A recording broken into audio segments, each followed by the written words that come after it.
Vocês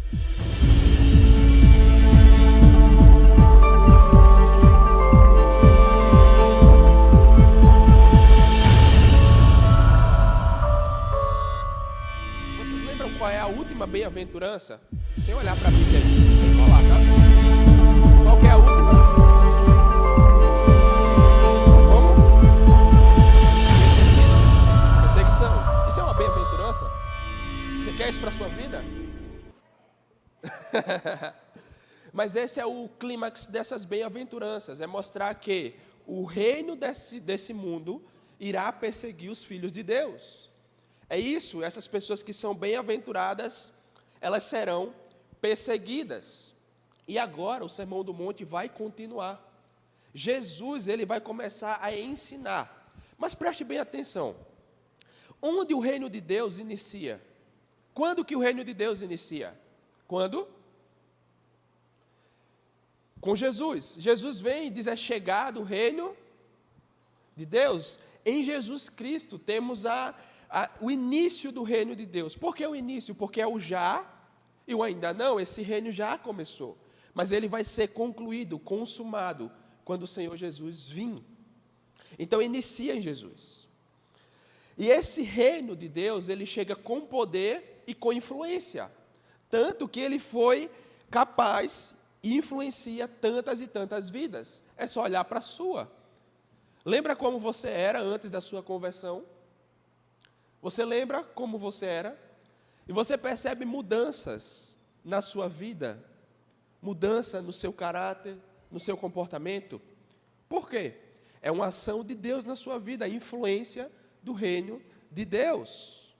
Do reino de Deus. Então nós, que nos sabemos que somos pobres de espíritos, mansos, humildes, aqueles que são pacificadores, esses que serão perseguidos.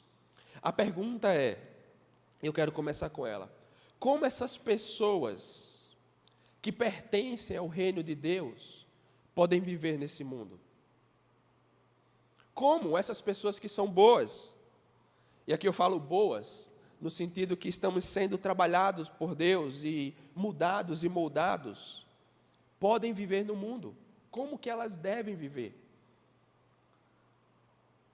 Como? Vocês me ajudam aí. Como que você deve viver no mundo?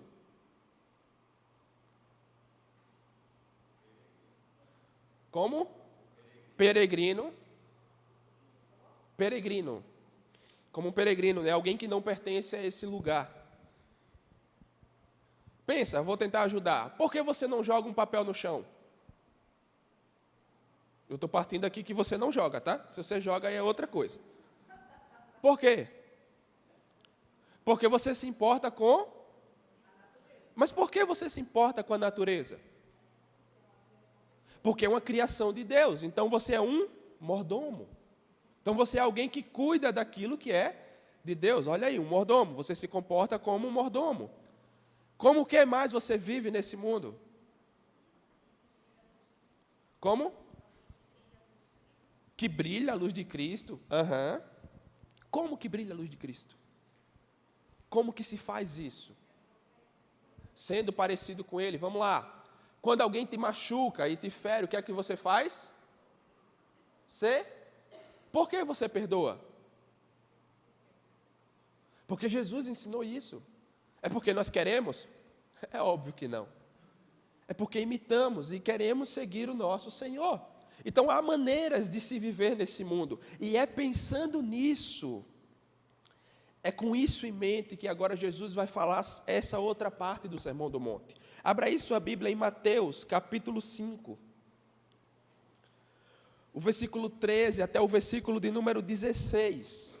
Preste atenção, Jesus está com isso em mente. Como vocês devem viver nesse mundo que irão perseguir vocês?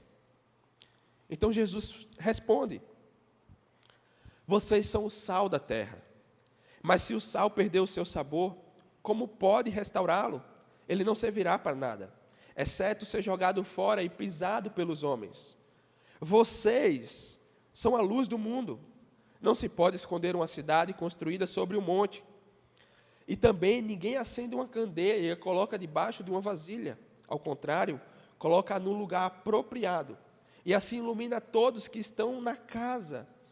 Assim brilha a luz de vocês diante dos homens, para que vejam as suas obras e glorifiquem ao Pai de vocês, que está nos céus. Nós vamos passar e você vai entender bem sobre isso, mas é interessante que aqui Jesus ele vai usar duas figuras, duas analogias, que é o sal e qual que é a outra? A luz. Jesus ele vai usar duas coisas que são essenciais, nós vamos ver isso. Vocês são o sal da terra, ele inicia falando isso. E talvez você que é mais novo, você não vai saber responder, e não sei se você também que é mais velho, mas vocês sabem como preservava a carne antes de existir geladeira? Com sal. Vocês estudaram, tá vendo? Os mais novos também, viram história. Com sal. E na Palestina daquela época, eles viajavam quilômetros e quilômetros de distância. E o sal era uma moeda valiosa também. Então imagina, naquela época eles colocavam o sal na carne, e a carne desidrata, né? E ela consegue preservar mais tempo. Ela consegue preservar mais tempo. Então, era isso, o sal era algo essencial para aquelas pessoas. E é sobre isso primeiro que eu quero falar. Ele preservava a carne. E o fato aqui, quando Jesus olha para os seus discípulos e diz assim, vocês são o sal da terra. Preste atenção, o mundo está mal? Vocês acham que piorou, está piorando ou sempre foi mal? Sempre foi. Já ouviu aquilo lá? Parece que cada vez está pior. Não. Sempre esteve ruim. Talvez agora a gente tenha mais acesso à informação e a gente consegue ver mais. Mas sempre esteve ruim. Sempre. A pergunta é, por que Deus não acaba logo com isso? Porque ainda há resquícios de bondade no mundo. Porque ainda tem os filhos de Deus. Essa é a resposta. Exatamente. Porque ainda alguém ajuda o outro. Porque ainda há bondade.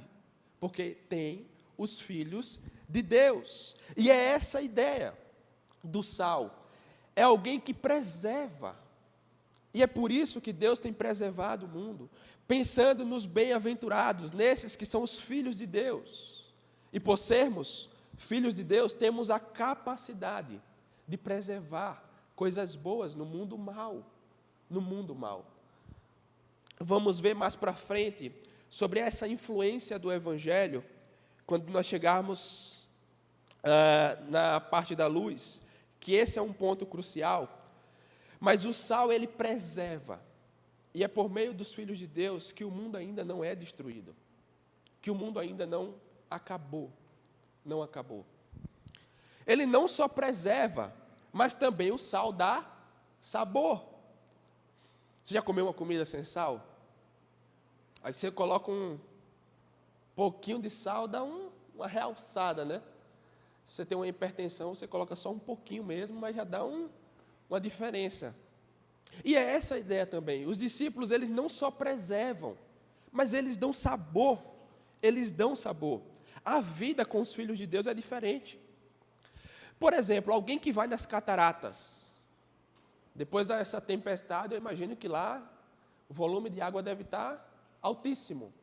Mas alguém que não conhece o Senhor, talvez vislumbre e ache bonito. Mas alguém que conhece o Senhor vai sair de lá maravilhado. Vai lembrar talvez dos salmos que diz que a voz do Senhor é como a voz de muitas águas. Vai lembrar que é pela voz do Senhor que aquilo foi criado. Que Ele nos deu a capacidade de vislumbrar aquilo e reconhecer que tem um Criador por trás. Percebe? Parece que as coisas ganham mais vida. Desfrutamos talvez de uma tarde de folga ou descanso, tomando um tererê, comendo uma pipoca. E parece ser algo simples, mas desfrutamos disso com tanta intensidade, sabendo que Deus nos deu disso. Desfrutamos de boas companhias, das amizades, e isso é dar sabor à vida. E quando alguém conversa com um filho de Deus, ele precisa reconhecer isso. Por que você se alegra tanto ao vir aqui? Por que você se importa tanto em se encontrar comigo? Porque para você a vida parece que é mais colorida. Porque damos sabor. Sabor. E essa é uma realidade. Aquilo que Deus fez aqui não é o mal. A terra, o mundo, não é mal. O problema é o pecado. Então nós podemos desfrutar das coisas boas da vida com um olhar e a perspectiva cristã. E aí eu quero perguntar para vocês, pensando nisso, que Deus preserva por meio dos filhos dele, que Deus dá sabor e nos ajuda a enxergar as coisas com mais brilho, com mais intensidade, onde podemos aplicar isso? Onde podemos, por exemplo, olhar para o mundo e saber assim, olha, se tem um filho de Deus lá, ele vai preservar aquele local. Ele vai cuidar para que o caráter, aquilo que Jesus ensinou, seja feito naquele local. Não só isso, mas ele vai dar sabor também. Onde que podemos aplicar isso? Na nossa casa. Onde? No trabalho. Eu coloquei aqui 7 locais que eles resumem no sentido social. Preste atenção. Primeiro, família, que é o nosso lar. Religião, que é a igreja. A educação, escolas. No governo, política. Em mídia, nas comunicações, redes sociais. Nas artes, com entretenimento, esporte. Na economia, como negócio, comércio, ciência e tecnologia. A pergunta, isso é algo cristão? Um cristão pode entrar no meio disso? Deve. Deve. É isso que Jesus está pensando, lembra? Jesus, ele trouxe o reino dele para influenciar. E agora Jesus está dizendo, é vocês que são sal. É vocês que vão ajudar a preservar e vocês que vão ajudar a dar sabor. Onde? Nessas áreas de influência. Algumas pessoas chamam, essas 7 que eu coloquei aqui, chama de áreas de influência da sociedade. Então, todas as pessoas vão estar em algumas dessas. Por exemplo, talvez você diga, olha, eu não estou na economia, eu não mexo com negócios, mas provavelmente talvez você esteja no esporte, no entretenimento, no lar, na igreja. Em alguma dessas áreas você vai estar dentro. A pergunta é, você tem sido sal nesse lugar? Você tem ajudado a preservar a bondade do Senhor? Não só isso, mas a dar sabor nesse ambiente? Não precisa responder. Uma outra pergunta para te ajudar a pensar sobre isso. As pessoas à sua volta nesse local te enxergam como um filho de Deus? Te enxergam como um filho de Deus? Ou será que quando alguém chegar lá, não, o meu irmão da igreja, vai dizer, quem que é da igreja? As pessoas enxergam você como um filho de Deus? Nesses ambientes que você está? Não precisa responder, mas pense. Pense sobre isso. Porque é para isso que o Senhor nos chama, para ser influência. Para ser influência. E Jesus, ele é um pouco firme agora. Olhe ainda no versículo 13, ele vai dizer que quando o sal, ele não serve mais, o que é que Jesus faz? Joga fora. Parece ser um pouco forte, né? Que isso? Calma. Foi Jesus que falou isso mesmo. Mas o que ele está querendo dizer aqui? Aqui não tem nada a ver, primeiro, com salvação, tá? Então, se você pensou sobre isso, tem nada a ver, o texto não está falando sobre isso. Mas ele está dizendo que não serve para trabalhar no reino dele.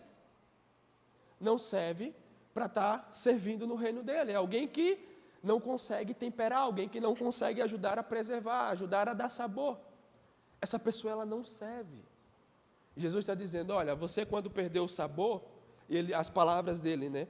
Ele não serve a não ser para ser pisado e jogado fora. E é isso que acontece. Quando alguém se diz cristão e vai no meio desse, e ele não consegue influenciar, ele não consegue ser influência naquele local, ele começa a ser influenciado pelos outros. E é isso que Jesus está ensinando aqui. Quando o sal ele não prestava na Palestina, era porque ele se misturou com outras impurezas, com outras coisas, e para eles aquilo não servia mais. Ele já não era um sal mais puro, ele estava misturado com tanta impureza, e o que é que eles faziam? Eles simplesmente colocavam, pisavam e jogavam fora. E é isso que Jesus está mostrando. Vocês são chamados para ser influência. Mas quando vocês são influenciados, é igual a esse sal, que jogam no chão, pisam e para nada mais serve. Então Jesus está usando de uma linguagem um pouco firme aqui, para confrontar os seus discípulos. E olha ainda no início do versículo 13, ele pergunta, se vocês forem ser o sal da terra, ele não pergunta isso. Como é que ele inicia? Vocês são, é o imperativo. Ele está dizendo, vocês são, ou seja, não tem escolha. Porque Jesus está partindo do pressuposto dos bem-aventurados. Lembra que a gente viu? Então, esses que são bem-aventurados, eles são sal da terra. Não é se você tiver a opção de querer ser, não, vocês são o sal da terra. E vocês servem para isso. Para isso. Essa é a primeira analogia que Jesus usa, a primeira figura de linguagem, o sal da terra. Mas ele usa uma outra, bem conhecida. No versículo 14, ele inicia também com o imperativo, vocês são a luz do mundo. E há vários textos que mostram que a própria luz que veio ao mundo, quem que é? Jesus. Se nós somos a luz do mundo, Jesus é a luz do mundo também, é porque o mundo está nas trevas, nas trevas. E é isso que Jesus quer ensinar agora. E ele vai falar, no versículo 15 ele diz, né? E também ninguém acende uma candeia e coloca debaixo de uma vasilha, ao contrário, coloca no lugar apropriado e assim ilumina todos que estão na casa. Ele usa a figura de uma luz e de uma candeia, uma luminária, é a mesma ilustração. E eu não sei se você já viu uma falta de energia, você já deve ter visto. E às vezes falta só de um lado da rua, ou só em um lugar da cidade. E quando é longe, e mesmo tem energia, você consegue olhar e perceber que naquela região ainda tem luz. Naquela época da Palestina, eles não tinham iluminação, é óbvio, mas eles faziam isso, eles colocavam essas lamparinas, essas candeeiras nas casas, e eles colocavam nos lugares mais altos. E quando um viajante estava vindo, ele conseguia ver de longe que aquilo tinha uma cidade, uma casa, e aquilo servia de ponto de referência. Então imagine, no escuro, você não consegue enxergar, mas você sabe que tem uma luz lá em cima, então você sabe que tem que seguir nessa direção. Nessa direção. E é assim que Jesus espera que os seus filhos também sejam a luz do mundo, para iluminar aquilo que está à sua volta. Tanto o sal como a luz são praticamente o mesmo significado, ser influência. Ser influência. Só que tem um detalhe bem interessante nisso. Quando você coloca o sal na comida, você percebe o sal? Você consegue ver o sal? Não. Alguém acende uma luz para ficar olhando para a luz? Você acende uma luz para quê? Para enxergar outra coisa, para ver aquilo à sua volta. E isso é um detalhe interessante do texto. Porque quando somos influência no nosso local de convívio, quando somos luz no mundo em trevas, a pergunta que fica é, quem as pessoas vão ver? Lembra, o sal na comida não consegue ver. A luz, ninguém a ilumina, ninguém acende para ficar vendo ela. Quem as pessoas vão ver quando formos influência? Jesus. No final, quem irá aparecer é o nosso Senhor Jesus. Então o erro é quando alguém, um discípulo dele, começa a ser influência à sua volta e se sobressai, e se exalta. Tem uma história, por exemplo, de um missionário chamado William Carey. Eu acho que é ele, o nome posso ter confundido, mas na Índia havia muita prostituição de mulheres. E as mulheres não tinham valor nenhum, e ele começou a trabalhar com isso. E por meio dele foi criado leis que até hoje estão em vigor na Índia para proteção de mulheres. Para proteção de mulheres. Mas toda vez que ouvimos essa história de um missionário que foi para a Índia, de um missionário que investiu tempo, que gastou seus recursos para que isso fosse feito, nós conseguimos glorificar a Deus, em ver tantas e tantas mulheres que foram salvas por um homem que se dispôs a estar em uma nação, a influenciar aquela região, e não só isso, mas influenciar dentro da área da política, criando leis para a proteção daquelas mulheres. Nós conseguimos glorificar a Deus. E agora eu queria fazer um exercício com vocês. E eu vou dar alguns minutinhos, mas eu queria que você pensasse em 4 locais que você está presente e que você pode fazer coisas para influenciar. E um desses locais precisa ser um meio social, tá bom? Eu vou dar um exemplo, um mal social. Por exemplo, pensa comigo, quais são os maus sociais que tem na nossa cidade? Temos fome? Alguém com fome? Tá. Pessoas em situação de rua? Tem orfanatos? Tem. Tem o lar dos idosos? Tem mais aí, tem mais coisas. Então pense em 3 locais do seu convívio, e um desses, do que eu citei, ou talvez você pense em outro, e pensa como você pode influenciar. Como você pode ser sal e luz nesses locais. Bom, já passaram os 10 minutos, tá bom? Olha aí. Deixa eu explicar aqui. Essa é uma passagem da Bíblia que ela não é tão difícil de entender. Ser sal e ser luz é fácil de entender.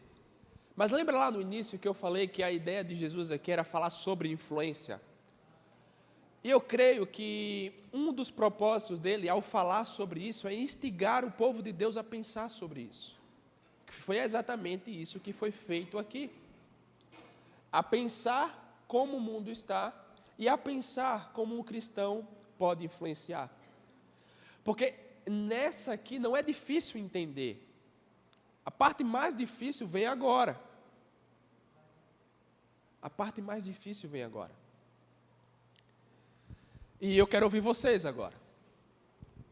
Então, nós temos alguns minutos. Então, você vai falar, mas eu creio que você não vai falar todo o minuto que nós temos, porque outros também vão falar. Mas queremos ouvir o que pensaram e como reagir diante disso, né? Como ser sal e luz. Alguém quer falar primeiro? Algum grupo? Alguém? Ninguém quer falar? Nossa. Então a Deise vai falar. Olha aí. Eu falei, daqui a pouco vamos botar lá no fundo. Fala pra gente. Bom, O que vocês pensaram? Por quê? então, quando você deu os exemplos, eu falei, eu não vou... Ah, tá. Eu tenho que falar. Quando ele deu o exemplo, eu falei assim, nossa, mas eu não vou no asilo, eu não vou no orfanato, né? Esses exemplos que você deu, né? Mas, assim, eu tenho um ministério que eu faço cafés na minha casa, né? Então, eu recebo vizinhos, eu recebo irmãos da igreja. E ontem, por exemplo, eu estava reunida com as minhas amigas árabes. São amigas de mais de 20 anos. E que eu também me reúno, eu e o meu marido, com os maridos dela. E foi uma tarde muito agradável. E sempre tem alguém que está com um problema muito difícil. Eu estou com uma amiga que estava ontem em casa, que está viúva há 4 meses. E o marido dela morreu de infarto, e é muito difícil você estar preparada para passar por uma situação dessa. Então, assim, tem sido maravilhoso esse tempo na nossa vida. Então, eu estava falando para ela, às vezes as pessoas pensam assim, os irmãos também não precisam de relacionamento, e os irmãos também precisam. Então, eu vejo assim que Deus me deu condições de morar numa casa, num local como ele, que você conhece, que é uma chácara, um local bem agradável. Então, o meu ministério é esse, de convidar minhas vizinhas, meus irmãos da igreja, meus amigos árabes, me relacionar com eles na sexta-feira, que toda sexta-feira a gente está com eles. Então, assim, eu entendo que esse é a minha forma de ser mordomo de Cristo, né? Então, assim, eu acabei falando mais, mas se vocês quiserem falar, gente, por favor, fiquem à vontade. Quer falar mais? Pode falar. Bom dia, irmão. Só complementando, a gente falou também a questão do 1 a 1, porque a Deise falou aqui a questão de projetos, mas não é uma realidade de ninguém aqui, de conseguir participar em projetos sociais, mas a gente está no 1 a 1, no dia a dia, que a gente acredita que é o maior desafio para mostrar a luz de Cristo, porque é assim que Jesus caminhou, né, no discipulado do 1 a 1, e é assim que a gente vai conquistar a confiança de alguém, principalmente cristão, e poder manifestar os frutos do Espírito, né? Então, a gente pensou no dia a dia, cada um na sua realidade aqui, seja no trabalho, seja na faculdade, enfim, nos lugares que Jesus colocou. Isso mesmo. E, pessoal, só um detalhe, tá? Esses exemplos que eu dei, não é que... É como a Deise falou, é isso mesmo. É a realidade da vida de vocês. Então, eu só dei exemplos e vocês vão falar isso que vocês conversaram mesmo. Olha aqui a Cristina. Oi, irmãos, bom dia. A gente aqui, as meninas falaram sobre as escolas, né? Porque é lá que elas estão, então elas dão bons testemunhos. Não gosto de ler. Elas dão os bons testemunhos delas. Se você depois quiser falar, ele também no trabalho dele, que trabalha em Itaipu, né? E ela, como dona de casa, ali, a gente falou, né? Passa uma pessoa pedindo na nossa casa. Como que a gente trata aquela pessoa? Né? A gente dá o alimento, a gente dá a água, mas a gente também fala, Jesus te ama, ela disse, né? Eu falo de Jesus, eu falo do amor de Jesus, eu também. E no trânsito, né? No trânsito, como que você lida no trânsito? Ali é que nós temos que dar o nosso testemunho também, né? Sermos passivos, né? Termos paciência no trânsito também. E eu trabalho no projeto Arca, né? Ontem mesmo até pedi ajuda, porque às vezes eu tenho 20 crianças, a Ledilca que me ajuda, então não tinha ontem ela. Graças a Deus, Deus mandou uma chuvinha, foi menos, né? Eu consegui, assim. Então, o trabalho que eu ensino eles é muito difícil, é crochê. Então, é pegar na mãozinha, é ensinar como é que pega a linha, como é que pega a agulha, como é que põe ali, como é que põe lá. E graças a Deus, assim, eu consegui ontem. Aí uma das alunas falou, professora, eu não acredito que a senhora consegue fazer isso com tudo nós, a senhora tem essa paciência, tem gente te chamando o tempo inteiro, professora. Eu fico assim, vou lá, eu venho aqui, eu vou lá. Eu falei, não é eu. Eu falei, é quem mora aqui dentro de mim. Eu falei, Jesus mora aqui. Ele coloca essa paciência. Porque lá a gente não dá aula de crochê, a gente dá o testemunho de Jesus. Então, lá eu falo do amor de Jesus, eu falo de tudo, né? Do pecado.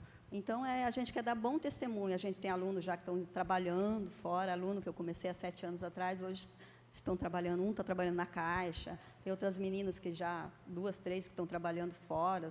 Então, assim, a gente mostra para ele que o trabalho edifica. Então, é um meio da gente falar do amor de Jesus. Tá bom? Amém. Você quer falar, Esther? Fala rápido. Na questão do lar, a gente também pensou em agir de uma maneira como Jesus agiria na questão da disciplina, porque muitas vezes os nossos filhos fazem algo de errado e aí a gente fica com raiva e vai tentar disciplinar com raiva. Você é a filha que faz o errado, né? Foi ela que falou. E aí a gente tem que orar e pedir para o Espírito Santo acalmar nosso coração para disciplinar em amor. A outra parte da escola que a gente pensou foi promover a paz entre os alunos, né? E também ter sempre bastante paciência, que às vezes é difícil, muitas vezes é difícil, mas tem que ter. E na questão do trabalho, a gente pensou em um respeito com influência. Então, a gente tem que respeitar a opinião da outra pessoa que trabalha com a gente, mas a gente também tem que influenciar ela, mostrar para ela como que é o jeito certo de fazer aquilo, né? E dar um bom exemplo, né? Como Jesus, porque também muitas vezes a gente vê, que ele falou isso também, a inversão de prioridades das pessoas no trabalho. Então, eu vou priorizar o meu trabalho do que a minha família, entendeu? E dá um bom exemplo, assim, mostrando que tem que ser tudo bem equilibrado, porque senão dali para frente só vai para trás, entendeu? É isso. Ela tá falando assim porque o Denis e a Rafaela não tá? Então ela é a filha que dá esse problema. Alguém mais quer falar algum grupo? Não sei se todos vão querer. Então não vou passando, talvez seja incômodo. Mas alguém quer falar algum grupo? Pode falar mais uma coisa. Já que ninguém quer falar, eu vou falar mais uma coisa. Uma outra coisa que aconteceu comigo, por exemplo, assim, uma amiga que eu nem conhecia, que é mãe de uma amicíssima do meu filho, ela comentou uma questão no Instagram. E da forma como ela comentou, parecia que ela estava passando por algum problema. E eu procurei ela em inbox e perguntei. Daí ela falou para mim que estava enfrentando um câncer de mama, né? Então, assim, desde aquele momento, eu comecei a ir visitá-la. E criou um amor tão grande entre nós. E essa semana, o marido dela foi viajar e ele pediu se eu podia acompanhar ela na quimioterapia, né? E ela ficou, assim, super feliz. Ela falou, Deise, eu não acredito, porque minhas irmãs moram longe, mas isso é o amor de Deus, sabe? Você acompanhar a pessoa que está doente, você andar com ela, orar. E eu me sinto muito grata a Deus, porque Deus me deu essa oportunidade de servir ela. E Ele vai colocando as pessoas na tua vida, mas você tem que estar preparada para isso. Por isso que eu tive que passar por um processo de depressão, vencer o processo, para entender o que é a dor da depressão, para depois ser usada na forma que Ele quer.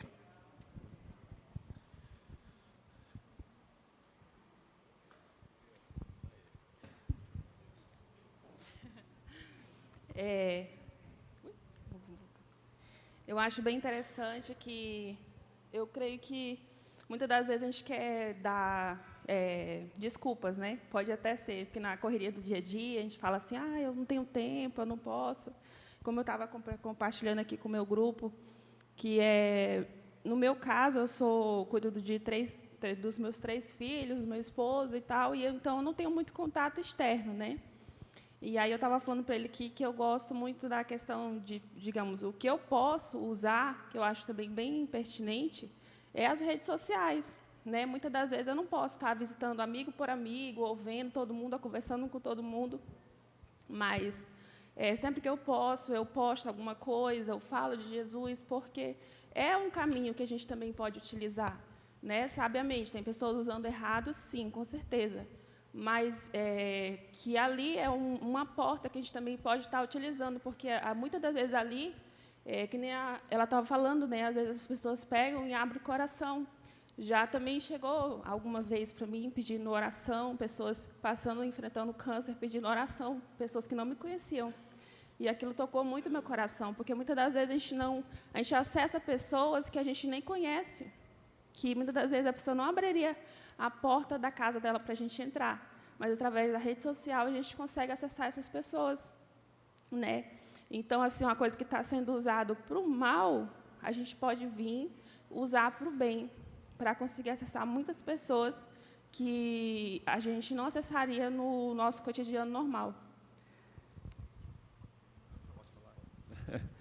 Só para complementar, irmãos, o que ela estava comentando, tem um caso muito prático, e eu sei que ele não ia falar aqui, mas eu vou comentar. Tem um caso muito prático, que você comentou sobre política, né? Embora a gente pense assim, cristão na política, o cristão sendo um vereador, prefeito, enfim, deputado. Ok, pode também. Mas eu queria falar, unindo o link da política com a questão da rede social, né? Ou das mídias, eu queria lembrar aqui o irmão João, né? Irmão João, que eu sei que ele não ia falar, mas eu vou falar. O irmão João tem um trabalho, ele participa de um projeto muito interessante chamado Cristãos e Política, né? Que é bem um site, blog, né? Vamos dizer assim, né, João?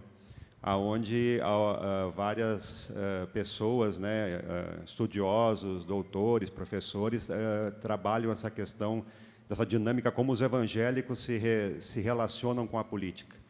né? E eu acompanho alguns posts do João lá. O João ele contribui nesse ambiente, nesse blog.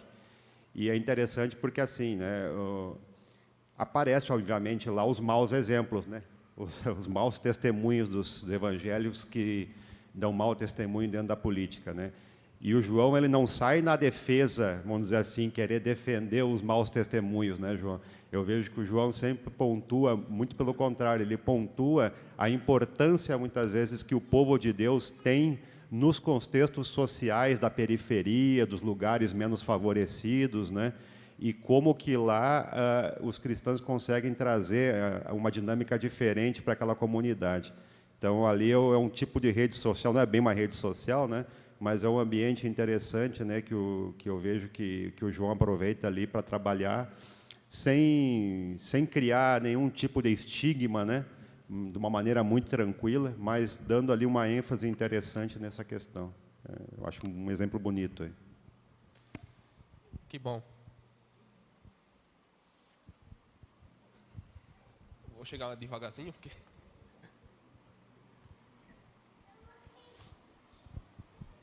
Depois você entrega isso aí. Bom dia, irmãos.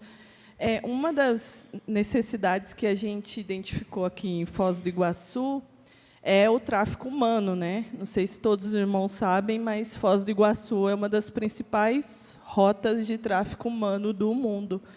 E aí a gente ficou pensando aqui como a gente pode